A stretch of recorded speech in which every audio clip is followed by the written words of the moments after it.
নমস্কার বন্ধুরা, সবাইকে স্বাগত। আজকের রান্না কচুরলতি শেয়ার করব। গ্যাসে কড়াই বসিয়েছি, কড়াই গরম হয়ে গেছে। দিয়ে দেব সর্ষের তেল,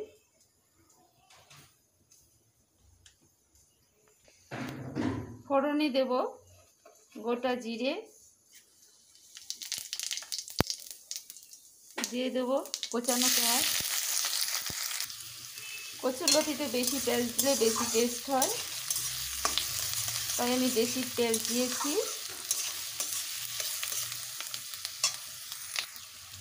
দিয়ে দেব থেতো করা রসুন আর কাঁচা লঙ্কা। কচুরলতি ঝাল ঝাল খেতে অনেক টেস্ট হয়, তাই আমি বেশি করে লঙ্কা দিয়েছি। পেঁয়াজগুলো আমার ভাজা হয়ে গেছে। এবারে দিয়ে দেব আদা বাটা। এই রান্নায় শুকনো লঙ্কা কিংবা জিরে বাটা দেব না। মশলাগুলো আমার ভালো করে ভেজে নেওয়া হয়ে গেছে। এবারে দিয়ে দেবো কচুরলতিগুলো।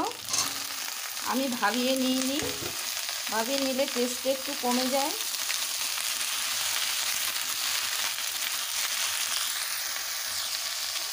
দিয়ে দেবো স্বাদ মতো লবণ, দিয়ে দেবো হলুদ গুঁড়ো। এবার ভালোভাবে নেড়ে চেড়ে কিছুক্ষণের জন্য থাল ঢাকা দেব। এবারে নেড়ে চেড়ে কিছুক্ষণের জন্য লো ফ্লেমে ঢেকে দেব। 2 মিনিট মতো ঢেকে রেখেছিলাম। এবার ঢাকাটা তুলে নিয়েছি, একটু কষে নেব।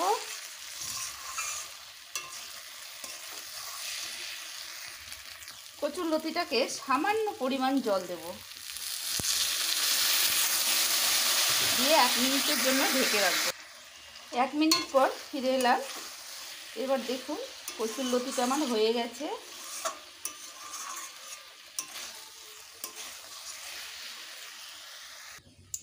দিয়ে দেব 1 চামচ লেবুর রস, যাতে মুখে না ধরে।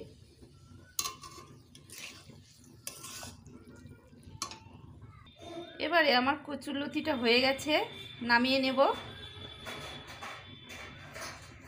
গরম গরম ভাতের সঙ্গে খেতে অসাধারণ লাগে।